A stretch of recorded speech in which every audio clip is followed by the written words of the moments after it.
Ça a été un grand plaisir de travailler avec Candice pendant tous ces mois pour concevoir cette table ronde qu'elle a intitulée « L'enfant de demain à l'ère du numérique vers un citoyen conscient ou manipulé ». Candice Van Lancker est directrice confiance et éthique au sein du groupe Vive, entrepreneuse sociale dans les projets éthiques et numériques auprès des collectivités locales, de start-up ou d'entreprises. Candice, je te laisse la parole. Merci beaucoup Léonard et merci à tous d'être là. Pour le groupe Vive et la Maïf, c'est un vrai plaisir de pouvoir échanger avec vous et de prendre à cœur un sujet qui a son importance. On est à la fois sur un enjeu sociétal, un enjeu qui est aussi de santé publique, avec... J'étais en train de repenser à mon introduction et en même temps, avec tout ce que je viens d'entendre, j'ai envie de réagir un tout petit peu. La première réaction, c'est si au final aujourd'hui, on échange de ces sujets-là, c'est lié à un changement de paradigme économique. Je m'explique en 2 mots. On a des entreprises qui ont changé de modèle. Ce qui rapportait de l'argent autrefois, c'était le pétrole, c'était l'accumulation de capital à travers cet outil. Mais aujourd'hui, c'est la donnée qui rapporte de l'argent aux entreprises. C'est la donnée qui a permis la création des GAFAM et le pouvoir qu'ils exercent aujourd'hui sur les citoyens et sur la génération à venir. On a développé des outils, ils ont développé des outils en faisant appel à des experts en quoi? En neurones, pour créer des comportements addictifs. Et donc on en vient aujourd'hui, après 10-15 ans de mise en place de cette nouvelle ère économique, à gérer les conséquences à la fois pour nous et à la fois pour nos enfants. Et la difficulté, c'est qu'en tant que parents, souvent on éduque avec une expérience, avec un recul qu'on a sur la vie et qui nous aide à transmettre. Et là, on s'est retrouvé avec de nouveaux facteurs que nous avons dû nous-mêmes gérer en direct. Et avec une prise de recul qui est difficile à avoir. Et donc, gérer l'éducation de nos enfants qui eux-mêmes évoluent dans un environnement qui est changeant, où le rythme est de plus en plus rapide, c'est difficile de s'y retrouver. Donc aujourd'hui, je parle en tant qu'experte de l'éthique du numérique au sein du groupe Vive, et à travers les missions et les travaux que nous menons pour accompagner les parents et les jeunes à s'y retrouver et à disposer d'outils qui les aideront à mieux gérer les usages du numérique et faire en sorte que ça devienne une expérience à la fois constructive et en même temps qui permet de profiter aussi de tout ce que peut apporter le digital, ce que peut apporter ce monde numérique. Aujourd'hui, pour réaliser cette table ronde avec ce sujet, l'enfant de demain à l'ère du numérique vers un citoyen conscient ou manipulé, vous l'aurez compris, l'objectif, ça sera vraiment de réfléchir à comment va se construire ce citoyen demain. Est-ce qu'il sera un adulte averti et conscient de tout ce qui se passe à travers cette multitude d'informations qui lui est transmise, ou aurons-nous des citoyens qui sont manipulés par les forces invisibles dessus numérique? Alors pour ce sujet à la fois prospectif et sociétal, j'ai le plaisir d'offrir à travers cette table ronde des experts qui vont pouvoir échanger et nous donner surtout des conseils à la fois pratiques et sur comment on peut accompagner, structurer et donner des repères à la fois aux parents et aux jeunes pour avoir une vie qui soit plutôt constructive et agréable et pas anxiogène. Pour ça, je vais avoir le plaisir d'accueillir autour de cette table Christelle Prince, donc adjointe au chef de bureau et d'accompagnement des usages et expériences utilisateurs à la direction du numérique pour l'éducation nationale, Stéphanie Serré, qui travaille dans la structure Cocoya Think Lab. Je représenterai en quelques minutes nos intervenants. Et Karina Chatin, de la CNIL, en tant que responsable de l'éducation au numérique. Merci d'être avec nous, d'avoir répondu présent pour échanger sur ce sujet où on pourrait passer finalement des heures. Alors, vous avez un micro pour 3, mais on devrait y arriver. En quelques mots, Karina Chatin, donc, qui est responsable de l'éducation au numérique, vous êtes diplômée de Sciences Po et d'un 3e cycle en sciences politiques. Depuis 30 ans, vous êtes engagée dans le secteur public et plus précisément sur des enjeux de société et d'environnement et de l'éthique du numérique. On voit bien que le mot éthique et numérique va prendre tout son sens autour de cette table.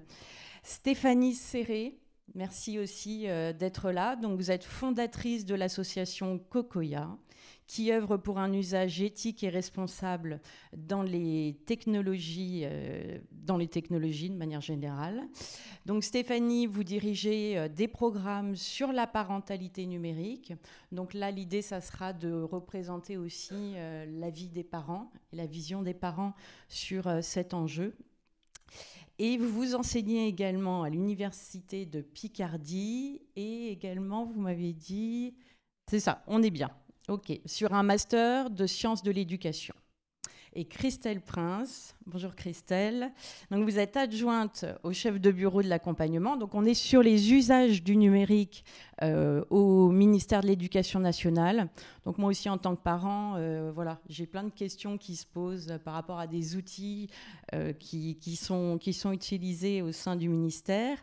Donc forte de plus de 20 ans d'expérience dans le domaine de l'éducation, vous avez occupé divers postes clés tels que enseignante formatrice, directrice de cabinet à la DSDEN du Val-de-Marne, conseillère pédagogique et inspectrice à l'Académie éducative et à l'accompagnement des usages numériques. Vous nous parlerez, je crois aussi, peut-être d'une charte qui aujourd'hui occupe une partie de votre temps, une charte pour l'éducation à la culture et à la citoyenneté numérique. Alors, sans plus attendre, je vous propose qu'on commence directement par une première question qui est, selon vous, comment, en tout cas, le numérique influence-t-il les jeunes d'aujourd'hui ? On voit qu'il y a énormément de sujets qui influencent plutôt négativement. J'aimerais bien, moi, savoir aussi comment ce magnifique outil permet aujourd'hui le développement de nos jeunes. Et donc, pour commencer, peut-être Karina.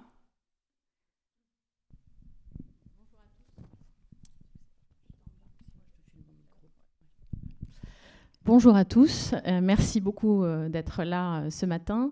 Peut-être pour commencer un mot sur la CNIL, puisque comme Candice l'a rappelé, donc je suis responsable de l'éducation numérique à la CNIL, qui est la Commission nationale de l'informatique et des libertés, dont la mission principale est de protéger les droits et les libertés à l'ère numérique. Et les enfants ont une place toute particulière. On a dit tout à l'heure qu'ils étaient immergés dans le numérique dès le plus jeune âge. Un chiffre clé, aujourd'hui, 67% des 8-10 ans sont présents sur les réseaux sociaux, donc c'est un chiffre qui est considérable. Et du coup, compte tenu du modèle économique des entreprises du numérique qui effectivement exploitent les données personnelles des citoyens, on apporte, nous, à la CNIL, une vigilance particulière aux données personnelles des enfants. Lorsqu'ils se connectent en ligne, les enfants livrent énormément de données personnelles, d'informations personnelles sur eux. Ils vont ainsi construire, se forger une identité numérique. Et donc, à travers toute leur activité en ligne, c'est-à-dire les messages qu'ils vont poster, les commentaires, les likes, les photos, les vidéos qu'ils vont publier, eh bien, ils vont renvoyer une image d'eux dans l'opinion, finalement, dans l'opinion publique. Donc, il y a cette idée donc, de l'identité numérique qui est très forte. Et puis, si vous voulez, il y a quand même, il faut l'affirmer, il faut avoir une position, disons, nuancée sur le numérique. C'est peut-être par là que je voudrais commencer. Le numérique et les nouvelles technologies ne sont pas ni bonnes ni mauvaises en elles-mêmes, en réalité. Tout dépend de l'usage qu'on va en faire. Et j'aime bien l'expression qui dit le numérique, c'est à la fois un poison et un remède. C'est un peu le pharmacone grec. Hein, c'est les deux choses à la fois. Et on va voir qu'il peut apporter énormément de choses. Et pour répondre à la question de Candice, le numérique, c'est une formidable opportunité pour les jeunes. Alors, il faut savoir ce qu'on entend par enfant, parce que les pratiques numériques ne vont pas être évidemment les mêmes.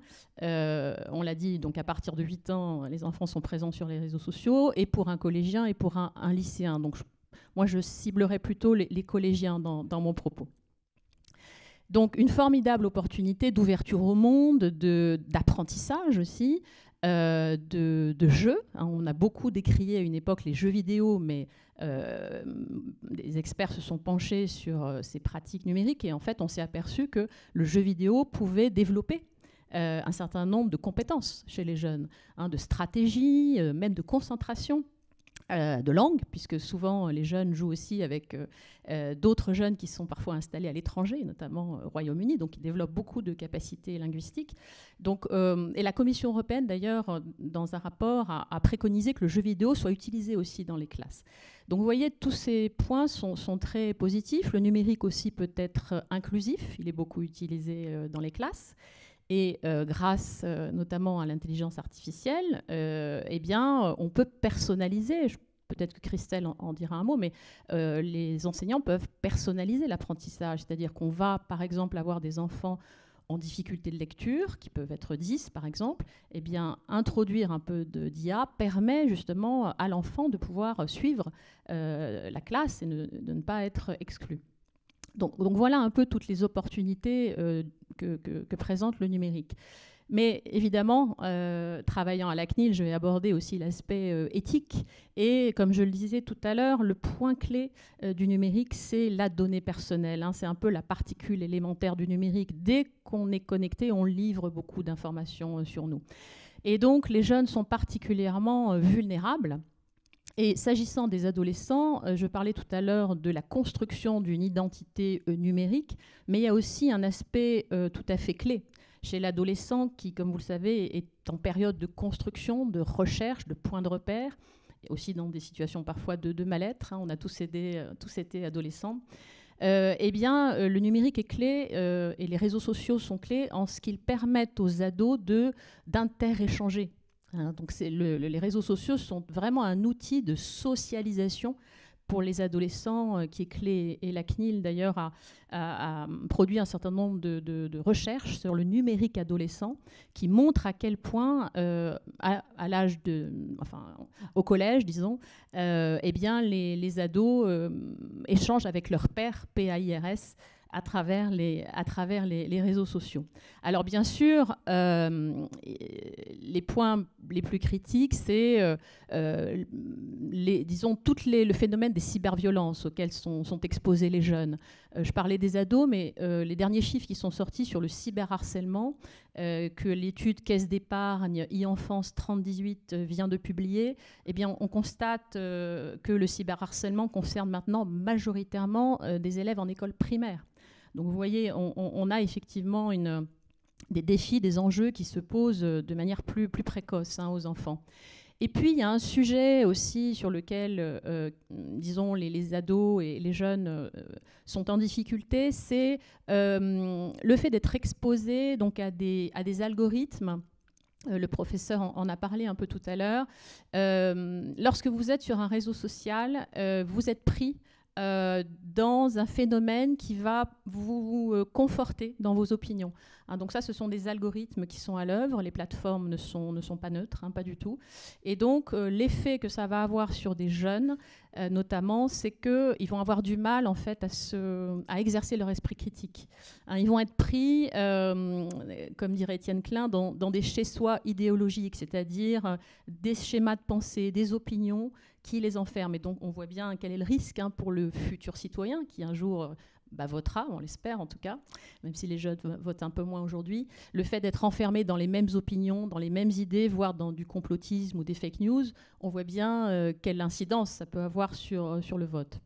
Et donc face à tout ça, la CNIL, et j'en terminerai par là, mène un certain nombre d'actions très concrètes. Alors depuis plus de 10 ans, nous avons développé cette mission d'éducation citoyenne au numérique. Et nous travaillons en partenariat avec une multitude d'acteurs, que ce soit des associations de protection de l'enfance, des fondations d'entreprises. Évidemment, le groupe Vive est un partenaire clé. Le ministère de l'Éducation nationale, PIX. Donc on est vraiment dans une logique multi-acteurs. Et donc nous développons des ressources pédagogiques, nous formons des formateurs. Et donc toujours avec ce souci de mettre effectivement, de faire comprendre, de décoder les enjeux du numérique en fait, de permettre aux jeunes de comprendre comment tout ça fonctionne pour être en posture d'action et de pouvoir agir et finalement aussi à partir d'un certain âge de pouvoir exercer ses droits. Merci beaucoup Karina. Donc effectivement, le développement de l'esprit critique, un regard éclairé, sont des outils indispensables que les jeunes doivent aujourd'hui avoir pour s'épanouir en utilisant les outils numériques et en vivant dans une société numérique. Stéphanie Serré, si on prend le côté parents et peut-être aussi en 2 mots que vous nous rappeliez ce que fait l'association Kokogaya. Très bien.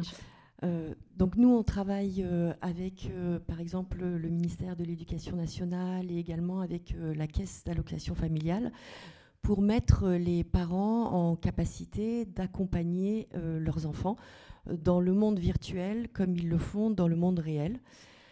L'axe majeur de l'approche qu'on a, c'est premièrement de faire comprendre aux parents qu'ils sont complètement légitimes pour guider leurs enfants sur les écrans, même s'ils n'ont pas la maîtrise technologique des outils. Ça, c'est un point essentiel. Et le deuxième axe important sur lequel on travaille avec les parents et les enfants, c'est redévelopper la communication et l'échange autour de ces sujets et que le sujet du numérique devienne un sujet dont on parle au sein de la famille, comme ce qu'on a fait la journée à l'école ou alors si on a fait un bon match de foot ou de tennis. Donc voilà, c'est un peu les 2 axes majeurs sur lesquels on travaille avec nos publics. Donc maintenant, par rapport au sujet de comment le numérique influence-t-il la vie des jeunes aujourd'hui, moi, je voudrais... le message principal là, que je voudrais véhiculer, c'est de dire que la vie, c'est le changement. Et qu'en fait, certes, le numérique influence la vie des jeunes, bien sûr, comme on l'a dit tout à l'heure, il est partout. Et le numérique, c'est un outil qui change notre monde, notre manière d'interaction avec le monde. Et donc, le côté positif que je voudrais faire ressortir, c'est de dire que ce qui est important, c'est d'adapter les compétences des jeunes par rapport à ces nouveaux outils. Et donc là, l'idée pour moi, c'était de faire une petite liste de ce que ça change en termes de mode d'interaction par rapport aux communications sociales et au rapport à l'information, et avoir quelques petites conclusions par rapport à ce sur quoi on peut aider nos enfants. Bon, je vois que dans la salle, il y a surtout des gens plutôt de mon âge que des jeunes, donc je vais me permettre de commencer par là. Avant, quand on voulait parler avec les gens, on téléphonait, téléphone fixe, ou alors on envoyait des lettres. Aujourd'hui, une des caractéristiques des nouvelles technologies, c'est l'immédiateté dans la communication entre les gens.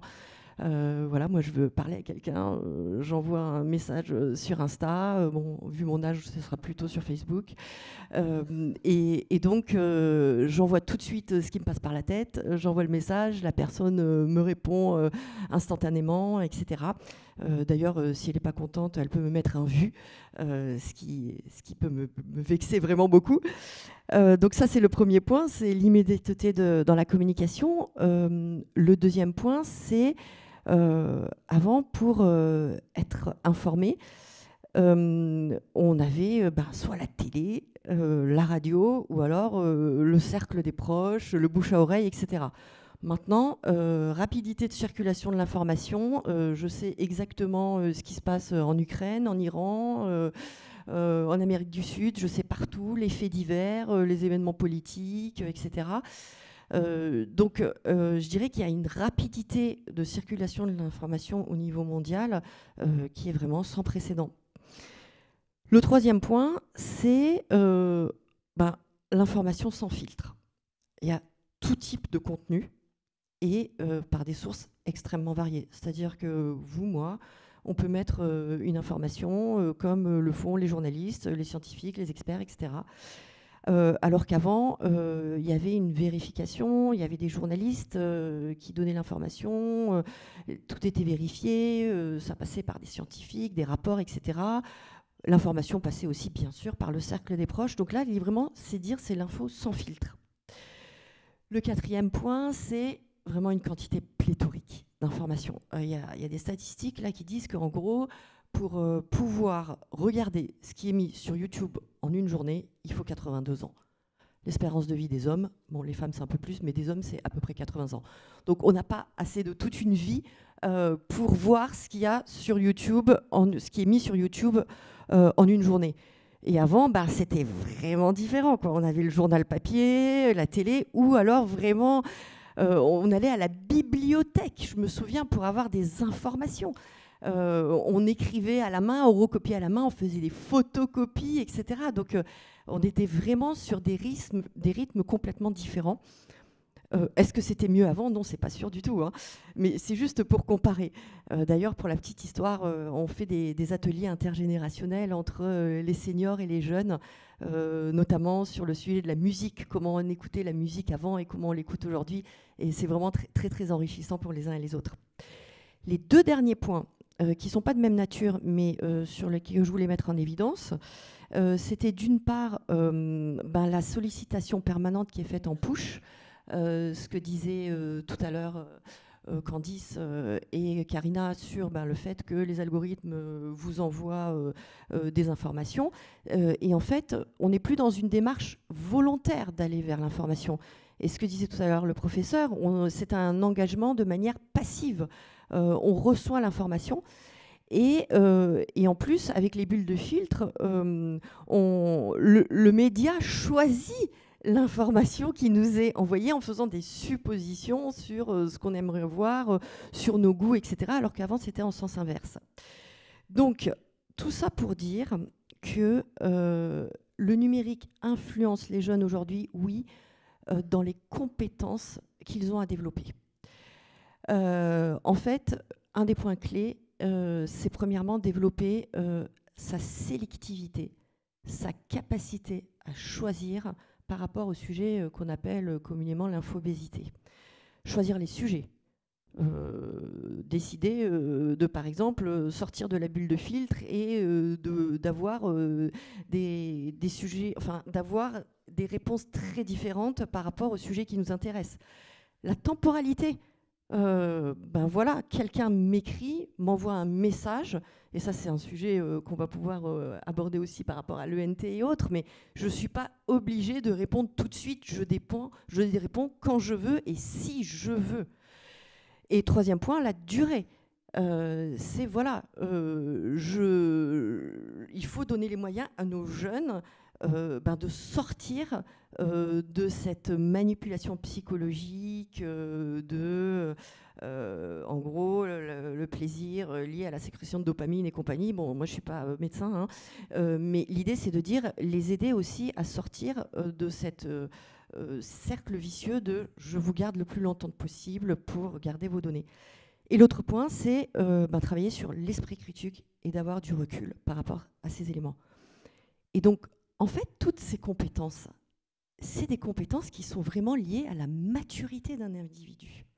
C'est quand on devient de plus en plus mûr et qu'on devient adulte qu'on est en capacité d'avoir ces types de comportements.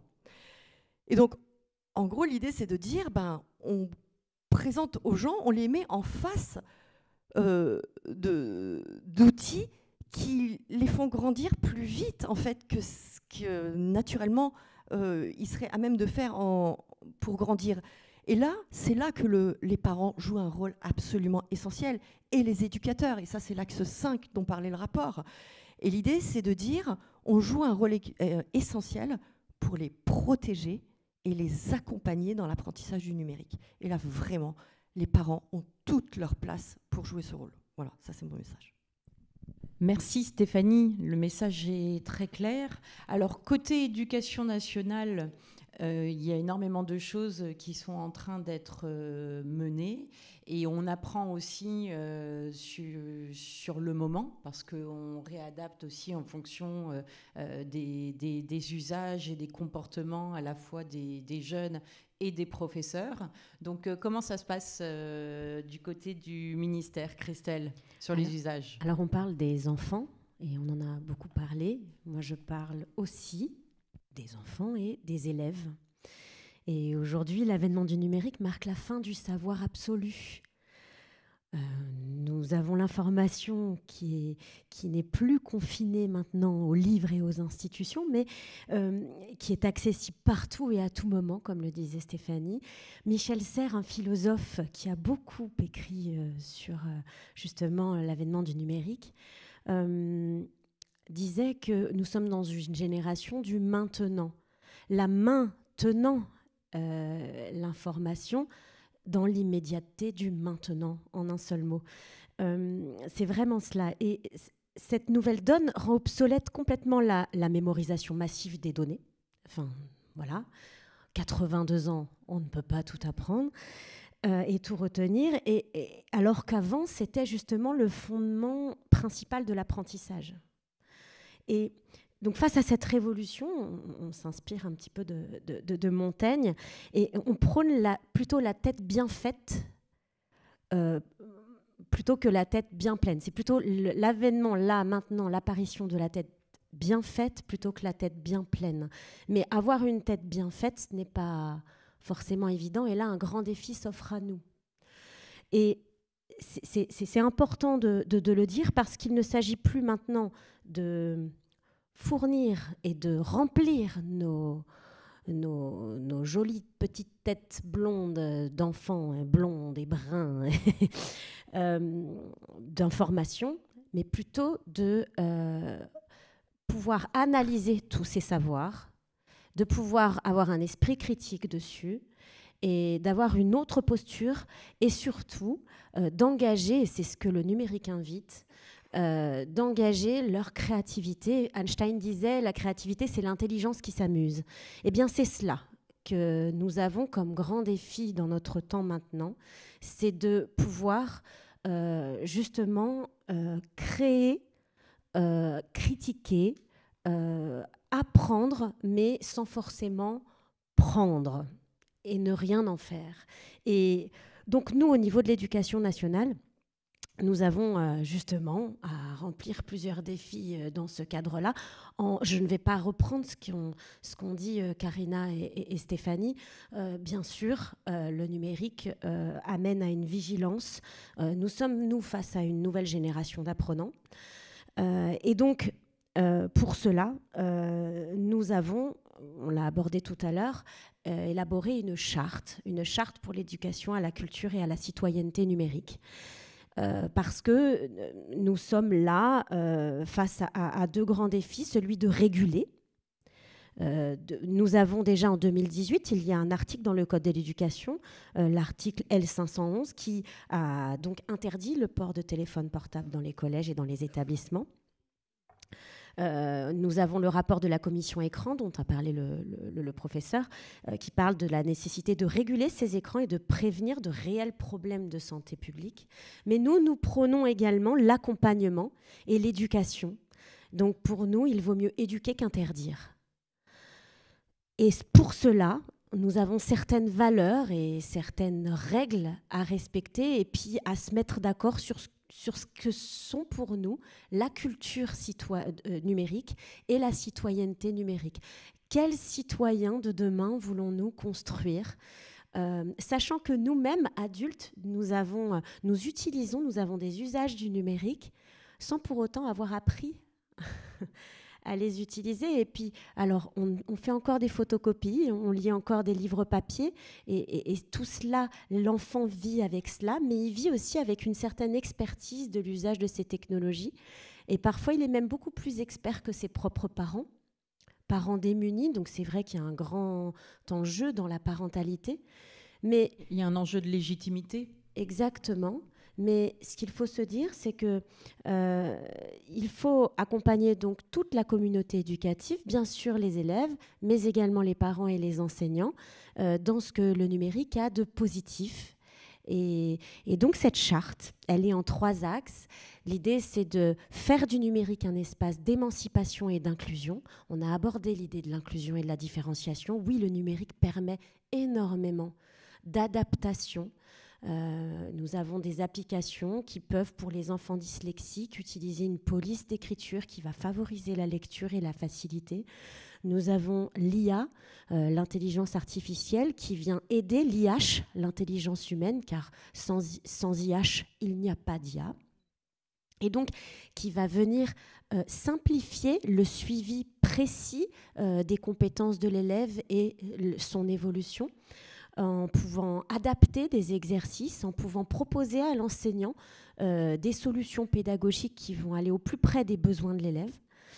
Et donc cet espace d'inclusion, mais également d'émancipation, parce qu'il va permettre aux élèves les plus éloignés aussi. La France n'est pas que Paris, n'est pas que Dijon, n'est pas que grande agglomération. Nous avons aussi des lieux où l'enfant est très éloigné au niveau de sa sociabilisation et très éloigné du rapport aux autres. Et c'est vrai que c'est une ouverture sur le monde considérable, et donc par rapport à plein d'autres choses, de l'égalité filles-garçons, par rapport à plein de valeurs qu'on voudrait inculquer aux enfants. Karina le disait, on peut être vite enfermé dans un milieu avec certaines idées et pas forcément d'ouverture sur d'autres pensées. Elle parlait de cela sur le numérique, mais c'était effectivement réel aussi dans le monde réel. C'est quelque chose qui existe aussi dans certains endroits. Donc l'idée, c'est de les éduquer à cet espace d'émancipation et d'inclusion, mais également dire que le numérique est un espace de droit, et donc il y a des règles à respecter, et un espace de vigilance. Et c'est cet espace de vigilance qui nous amène aujourd'hui à l'article 12, par exemple, qui parle de réguler les écrans, de faire attention au cyberharcèlement, de faire attention à ses données. Donc voilà, ce sont ces 3 aspects-là que la Charte pour l'éducation à la culture et la citoyenneté numérique prône, et qui donc met en avant aussi bien les aspects positifs du numérique que plutôt les aspects qui doivent nous rendre vigilants. Et Christelle, cette charte, elle s'appliquera principalement au corps enseignant, ou elle est déjà en vigueur, en fait. Elle existe déjà depuis 2 ans, mais malheureusement n'a pas été assez accompagnée et outillée. Et c'est ce que nous allons faire là au niveau de la direction du numérique pour l'éducation. Nous allons sortir un guide d'accompagnement de cette charte avec des ressources pédagogiques, avec des outils, des liens vers des outils et ressources de nos partenaires. Cette charte a été coécrite par le CLEMI, par la CNIL, ainsi que l'ARCOM, qui sont des partenaires privilégiés pour tout ce qui est de l'ordre de justement cet espace de droit et de vigilance que peut être le numérique, mais également d'émancipation et d'inclusion sur l'égalité. Et donc, nous allons outiller les enseignants, mais également les parents, et apporter des outils complémentaires à destination des élèves et des équipes enseignantes plus largement, et même des cadres, des inspecteurs de l'éducation nationale, des chefs d'établissement. Voilà, vraiment pour accompagner cette charte et puis qu'elle prenne sens, mais qu'elle parle à tout le monde. Donc, on a même fait un dessin animé Vincelou avec Tralalaire. On a édité une charte à destination des adolescents sous la forme d'une carte. Voilà, on essaie aussi de la rendre un petit peu plus accessible à nos jeunes. C'est bon, merci. Merci Karina. c'est vrai, quand on pense éducation nationale et numérique, moi, en tant que parent, je pense à Pronote. Là où j'ai vu qu'on s'adapte au fur et à mesure en fonction des usages, et ce qui est plutôt positif, moi j'ai le souvenir, il y a 2-3 ans, quand mon fils allait sur Pronote, enfin quand on allait sur Pronote, souvent les notes, on les avait avant nos enfants. Et on avait tendance, de manière horrible, à faire des screenshots, à entourer, à envoyer un SMS en disant c'est quoi ce résultat, ou au contraire, génial, mon fils, c'est super. Et puis au bout d'un temps, avec ce réflexe aussi de devoir prendre du recul et toujours de s'interroger par rapport à cet outil numérique qui est entre nos enfants et nous en tant que parents, c'est mon fils n'a pas eu l'occasion de m'annoncer sa bonne nouvelle ou sa mauvaise nouvelle. Je suis au courant avant lui.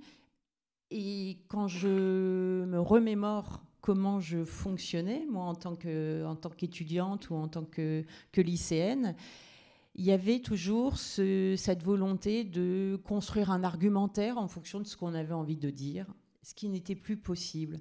Et puis, un jour après, j'avais son abonnement Vélib. Donc, je savais exactement à quel moment il se déplaçait, où il allait. Ah bah tiens, c'est pendant les heures de cours, qu'est-ce qui se passe ? Et je me suis retrouvée finalement, indépendamment de ma volonté, à traquer mon enfant. Donc j'ai échangé avec lui en lui disant voilà, on va changer la donne, j'irai sur Pronote une fois par semaine et on attendra que les notes arrivent pour pouvoir échanger ensemble sur le sujet. Je vais me désabonner de l'application Vélib parce que j'ai pas envie de savoir où tu es et à toi de me dire la vérité ou pas. C'est à un moment donné son esprit critique et son jugement et c'est comme ça qu'il se construira aussi vis-à-vis de nous.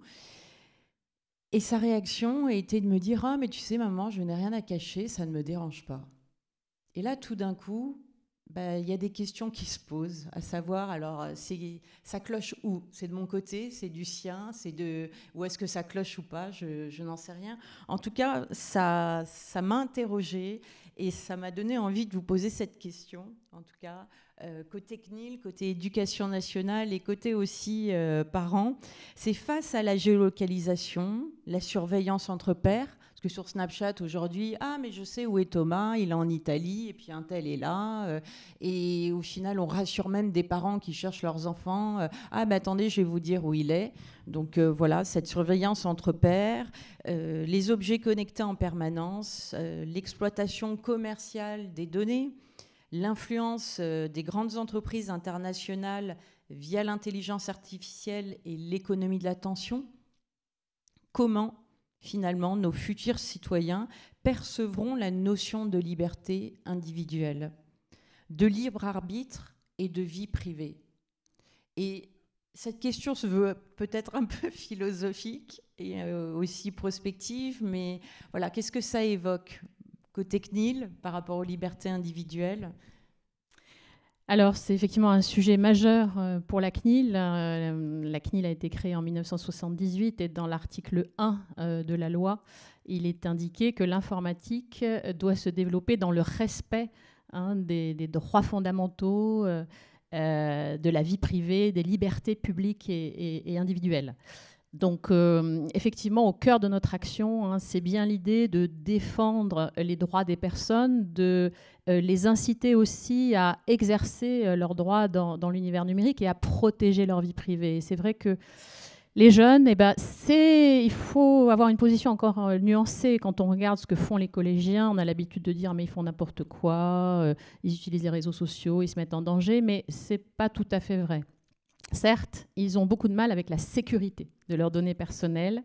Une majorité d'entre eux n'a pas de mot de passe robuste pour les comptes, ne change pas le mot de passe pour avoir différents mots de passe pour chaque compte. Donc là, il y a un vrai souci, ne connaît pas aussi la navigation privée. Mais dans le même temps, les adolescents ont des vraies stratégies quand même pour protéger notamment leur image. Ils ne mettent pas leurs vraies photos, leur visage dans leurs photos de profil. Et aussi, ils utilisent beaucoup, ils paramètrent leur compte en mode privé. Donc voilà, il faut avoir aussi cet avis un peu nuancé, mais protéger sa vie privée dans l'ère numérique, c'est vraiment fondamental. Alors, sur la surveillance, Effectivement, aujourd'hui, on le voit bien en France, mais c'est valable aussi dans d'autres pays, on a tendance, pour des raisons de sécurité, qui sont tout à fait légitimes, hein, je veux dire, compte tenu des enjeux, quand je dis on a tendance, c'est les pouvoirs publics ont tendance, que ce soit l'État ou les maires aussi, par exemple, à multiplier les dispositifs, notamment de vidéosurveillance, mais pas seulement. Vous avez certainement entendu parler pendant les JO de la vidéosurveillance algorithmique. On parle aussi beaucoup de reconnaissance faciale, avec certains maires, notamment dans une ville du sud de la France, qui souhaitent vraiment que soit autorisée la reconnaissance faciale dans sa ville. Or, la reconnaissance faciale utilise de la biométrie. Donc la biométrie étant une donnée sensible, hein, puisqu'elle se rapporte au corps de la personne, est très intime et par définition interdite en France et en Europe. On a la chance d'avoir en France et en Europe un cadre très protecteur de la vie privée et des droits fondamentaux. Et comme le disait le professeur, il y a d'autres textes européens, le DSA, le DMA, mais il y a aussi le RGPD, qui est le règlement général sur la protection des données, et qui vise vraiment à renforcer considérablement les droits des personnes. Donc la surveillance, elle est, j'allais dire, un peu générale au niveau des États, mais aussi au niveau, enfin je dirais à l'échelle individuelle, entre pairs. C'est-à-dire que, comme ça a été un peu dit, quel parent n'a pas souhaité savoir où se trouve son enfant en temps réel, grâce notamment à la géolocalisation, qui n'a pas chez soi une montre connectée, un objet connecté, voire un jouet connecté. Or, là, on voit bien que l'enfant est particulièrement vulnérable. Nous avons, il y a quelques années, à la CNIL, sanctionné une entreprise chinoise qui fabriquait une poupée. Ça s'appelait la poupée Kayla, qui était magnifique, toute blonde, avec un très joli collier. Le seul problème, c'est qu'au milieu de son collier, il y avait une caméra et un micro donc, qui filmait, qui écoutait en permanence ce qui était autour d'elle, donc c'est-à-dire l'enfant, s'y passait, je ne sais pas, en pyjama, voire en couche-culotte, devant la caméra, etc. Donc on voit bien que là, si on ne pense pas à sécuriser l'objet connecté, eh bien, les données personnelles de l'enfant sont en péril. Donc tout ça, effectivement, renforce l'idée d'une surveillance et finalement, l'opinion publique, quelque part, s'y habitue progressivement. Et donc, il est important, et c'est aussi un peu notre rôle, d'avoir cette notion de vigie, d'alerte aussi, d'esprit critique par rapport à toutes ces nouvelles technologies qui apportent beaucoup de choses, mais effectivement, il ne faut pas tomber non plus dans une forme d'accoutumance, finalement d'endormissement face à toutes ces technologies qui génèrent de la surveillance. Et puis, je pense aussi à autre chose. Pendant le Covid, ça a été dit par le professeur tout à l'heure, les enfants n'avaient par définition pas cours, donc ils ont suivi les cours à la maison. Alors là où je nuancerais, c'est qu'effectivement, selon les milieux familiaux, ce n'était pas exactement les mêmes cours, donc il y a eu une dimension quand même là de fragilité économique et sociale qui a pu jouer. Mais si vous voulez, on s'est aperçu, il y a eu un rapport qui a été produit par une ONG qui s'appelle Human Rights Watch, qui s'est aperçu que les plateformes d'apprentissage en ligne pendant la période du Covid avaient, à l'insu des enfants et des parents, sans leur demander leur consentement, capté énormément de données personnelles des enfants. Donc vous voyez, il y a aussi des formes de surveillance autres.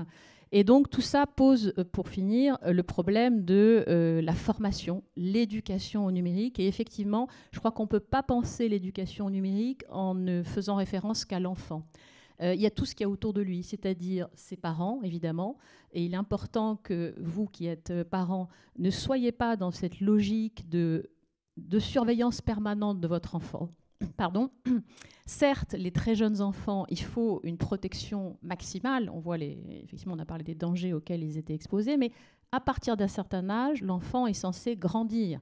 Et donc, la bonne posture à avoir, c'est aussi d'essayer de l'accompagner dans son évolution. Et par exemple, si on installe le contrôle parental, eh bien, d'en parler avec l'enfant.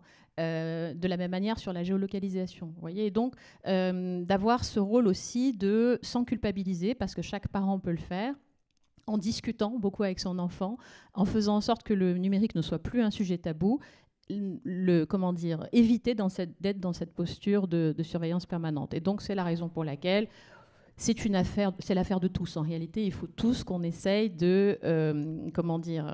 d'avoir des actions d'éducation citoyenne au numérique pour faire mieux grandir, en réalité, nos jeunes dans l'univers numérique. Merci, Karina. Stéphanie, je te passe la main. On va assez rapidement, parce que je crois que le temps tourne. Je n'ai pas mon téléphone devant moi. Donc, Léonard, il reste 10 minutes. Ok, je me dépêche. On est bien. D'accord, j'ai 5 minutes. Donc moi, je voudrais rebondir sur la question des usages, rebondir sur un point que disait Karina. C'est en fait, il y a des choses qui deviennent banales, normales. Et en gros, le partage des données personnelles, d'informations privées, intimes, devient omniprésent. Et c'est vrai qu'on se demande, est-ce que pour les jeunes, la frontière entre la vie privée et la vie publique est différente? En tout cas, ça devient plus flou. Et je voudrais me baser sur 3 exemples. Le premier, c'est par rapport aux réseaux sociaux. Je vous donne un exemple. Moi, j'ai fait un TikTok avec ma fille quand on était en voyage. C'est le TikTok où on danse avec une tenue, etc. Et donc, il y avait plein de likes, etc. J'étais super contente à chaque fois qu'il y ait des nouveaux likes. Et donc là, je détaillais des éléments de ma vie personnelle. Hein. On était en Inde, des moments avec ma fille, etc. Et il y avait une pression un peu sociale pour la visibilité et la reconnaissance sociale, quoi. Je suivais vraiment de manière active les likes et les followers, etc. Ce que font les jeunes. Hein. Je vous dis ça parce que j'ai fait comme les jeunes, j'ai trouvé ça très grisant. Et donc, en gros, là, qu'est-ce qu'on constate? C'est que la vie privée et les informations personnelles et intimes devient une monnaie d'échange par rapport à la reconnaissance sociale. Donc en fait, voilà la valeur qu'elle a aux yeux des jeunes dans cette démarche par exemple, que je viens de vous dire sur TikTok. Le deuxième exemple que je voulais donner, et on en a parlé un petit peu, c'est tout ce qui est objets connectés, donc montres connectées, Google Home, etc.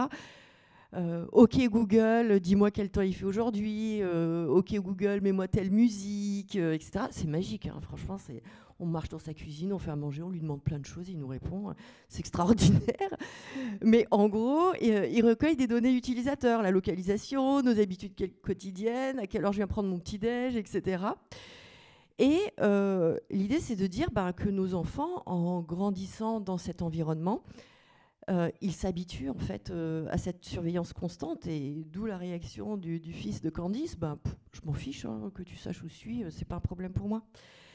Et donc là, l'idée, c'est de dire, on a l'impression que ça devient un compromis normal de donner ces données de localisation et autres pour avoir des services intelligents et qui sont bien pratiques, en fait. Hein. Quand Alexa me dit ce que je dois acheter pour mettre dans mon frigo, franchement, c'est bien pratique.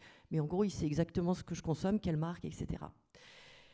Et le troisième et dernier exemple, c'est par rapport aux plateformes encore. On parlait tout à l'heure de profilage. On parlait de profilage pour nous envoyer de la publicité ciblée. Et là encore, l'idée, les jeunes disent, voilà, c'est un peu un échange de données inévitable pour avoir des services gratuits. Et puis après tout, moi, si l'algorithme m'envoie des informations sur des chaussures, parce que je veux m'acheter des chaussures et il m'envoie ce qui me plaît, pourquoi pas, ça me fait gagner du temps et comme ça, je vais plus vite.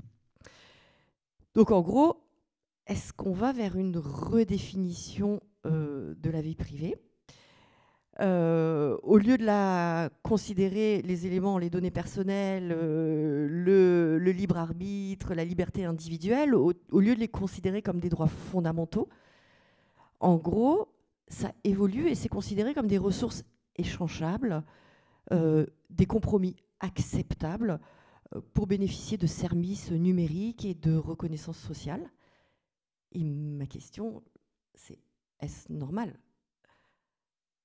Je pense que vous savez très clairement ce que je pense.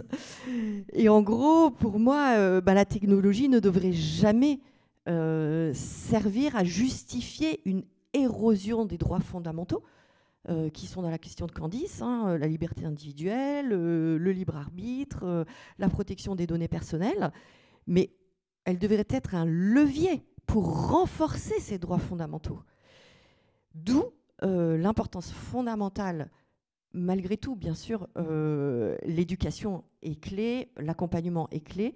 Donc, l'importance fondamentale de l'éducation citoyenne et aussi l'importance de la régulation, qui est en bonne voie en Europe, mais il y a encore beaucoup de travail à faire. Voilà. Merci Stéphanie. Christelle, je te laisse réagir en direct et nous apporter aussi ta vision côté élève et côté éducation nationale par rapport à cette notion de liberté individuelle, de libre arbitre. Tout à fait. Alors nous, il n'y a pas d'hésitation. Nous respectons les données de nos élèves. Il y a une loi RGPD que nous respectons drastiquement. Et c'est ce que nous demandons aussi à tous les personnels de l'éducation nationale. Parce qu'il est essentiel de protéger chaque donnée et chaque identité, qu'elle soit numérique ou pas. Donc cela ne prête à aucune discussion. Pour nous, il n'y a pas débat. Je voudrais revenir sur l'usage des ENT et justement à la nécessité en revanche, de réguler tout cela. Ce sont des outils qui sont apparus très rapidement. Hein. L'écriture existe depuis 3000 ans, l'imprimerie depuis des siècles, mais finalement, Internet est rentré dans nos vies sur l'échelle de l'histoire, de l'humanité, de manière extrêmement récente. Ça va très vite. Donc, et Christelle, je voulais juste préciser par rapport à l'exemple que j'ai donné tout à l'heure, ça a été la réactivité, et notamment de Pronote, qui a changé le rythme de présentation des résultats avec un décalage entre ce qui est envoyé aux parents et aux élèves. Donc il y a eu une adaptation qui a été faite de manière instantanée à l'échelle du temps. Et ce qui était intéressant dans le rapport de la commission écran, c'est que c'est une réflexion qui a été abordée dans ce rapport par rapport à l'usage des ENT, et notamment dans le premier degré aussi. Et le ministère n'a pas attendu une seule seconde. Nous avons été concertés au niveau de la DNE avec la DGESCO au sein du ministère. Et nous allons, par exemple, entre autres propositions que nous avons relevées et que nous respections déjà. Donc nous, au niveau de l'éducation nationale, nous n'avons pas à rougir des usages numériques dans nos classes, car nous prônons déjà dans notre stratégie du numérique un usage raisonné et pérenne. Je reviendrai dessus si besoin, mais en tout cas, au niveau de l'ENT, par exemple, nous sommes en train de mettre en place des règles d'or que nous allons ensuite présenter aux parents d'élèves, aux élèves et aux enseignants, 10 règles d'or sur le bon usage d'un ENT. Des règles d'or qui vont s'adresser aux enseignants, donc par exemple sur le fait que quand on donne une note, on la présente d'abord à l'élève, on en parle d'abord en classe, puis ensuite on l'entre dans l'ENT. C'est une règle d'usage qui est déjà très très présente dans les établissements, mais qui peut-être parfois ne pas être forcément respectée. Et donc là, on va vraiment ancrer les choses, si je puis dire. Puis aussi à destination des élèves, sur le bon usage d'un ENT, sur la communication au sein d'un ENT, et puis des parents, par rapport également à la communication, par rapport à, quand je suis parent et que je vois quelque chose sur l'ENT, qu'est-ce que j'en fais et comment je peux aussi aborder les choses et créer du lien avec mon enfant, entre l'école et mon enfant, entre l'élève qu'il est et l'enfant que j'ai. Voilà. Donc ça, au niveau de l'éducation nationale, nous en sommes très conscients et nous travaillons activement dessus. Après, l'enfant de demain, pour reprendre un peu la thématique d'aujourd'hui, l'enfant de demain, il se construit avec les adultes que nous sommes aujourd'hui. Donc, l'enfant de demain vit dans notre monde. On ne peut pas lui demander d'être meilleur que nous. Et c'est ce que dit également ce rapport de la commission écran, et ce que nous prônons, c'est que l'enfant a des usages du numérique qui correspondent aux usages que lui perçoit. Il ne les invente pas. Donc quand on met un téléphone portable dans les mains d'un enfant de 2 ans, plutôt que de le faire parler, il faut s'interroger aussi sur l'adulte qu'on a envie d'en faire, ou l'enfant, quand il grandira, qu'on a envie de construire. Et ça, nous y travaillons activement. Nous le réfléchissons aussi, même dans notre pédagogie. Mais c'est ça, la réflexion aussi par rapport aux libertés individuelles, par rapport au monde dans lequel nous plongeons tous dans le numérique. C'est aussi s'interroger sur nous, notre posture et nos usages du numérique, parce que c'est ces usages-là que nous transmettons ensuite à nos enfants et nos élèves. Beaucoup. Je retiens une seule chose, notre arme suprême reste l'esprit critique, que ce soit pour les jeunes ou nous en tant qu'adultes ou en tant que parents. Léonard, je te redonne la parole pour annoncer la suite que j'ai hâte d'écouter. Oui.